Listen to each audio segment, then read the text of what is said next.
Mga balitang pambansa, patuloy po namang humihina ang bagyong Marce na ngayon po'y nasa karagatan na silangan ng Ilocos Norte. At ayon sa Pag-asa, umaabot pa rin po sa 155 km per ora ang lakas ng hangin nito at 215 km per ora po naman ang bugso ng bagyo. Posible itong lumabas ng PAR mamayang hapon o gabi. Pero maghahatid pa rin po naman ang bagyo ng masamang panahon sa ilang bahagi po ng bansa. Kaya signal number 4 pa rin sa Ilocos Norte, northmost portion ng Ilocos Sur, hilagang bahagi po ng Abra, northwestern portion po ng Apayao at mainland Cagayan. Habang signal number 3 naman sa timog at kalurang bahagi po ng Babuyan Islands, hilaga at kalurang bahagi po ng Cagayan, naralabing bahagi ng Apayao, central portion po ng Abra at hilagang bahagi ng Ilocos Sur. Nakataas din ang signal number 1 at 2 sa ibang mga lugar sa Luzon. Dahil pa rin sa bagyo, kanselado ang pasok sa mga paaralan sa ilang lugar sa norte. Walang pasok sa lahat ng antas sa Tuguegarao City maging sa Sanchez Mira sa Cagayan. Wala ring pasok sa lahat ng antas sa Camarines Sur, Ilocos Norte, Ilocos Sur, La Union, Dagupan City sa Pangasinan.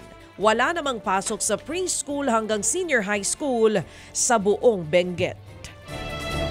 Samantala, naka-heightened alert ngayon ang Philippine Coast Guard bilang paghahanda pa rin sa pananalasa po ng bagyong Marce sa Northern Luzon.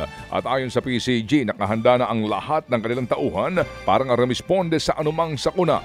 Nag-deploy na rin daw ang PCG ng mga tropa nila sa mga lugar na inaasahan pong babayuhin ng bagyo. Bukod sa Coast Guard, naka-alerto rin ngayon ang Armed Forces of the Philippines at nag-deploy ng kanilang mga assets at tauhan bago tumama ang bagyo. Makikipag-ugnayan naman daw ang Philippine National Police o PNP sa Justice Department para sa investigasyon sa mga kaso ng extrajudicial killings noong war on drugs ng Administrasyong Duterte. Ayon po sa PNP, susuportahan nila ang gagawing investigasyon ng EJK Task Force ng DOJ. Habang nagsasagawa rin sila ng hiwalay na investigasyon, base na rin sa mga kasong naungkat sa pagdinig sa Quad Committee ng Kamara.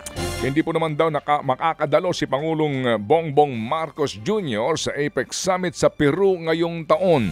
Ayon po sa Malacanang, mas bibigyan daw ng prioridad ng Pangulo ang mga domestic concern gaya po ng pagtugon sa mga kalamidad. Magsisimula po ang APEC Summit sa November 10 hanggang November 16.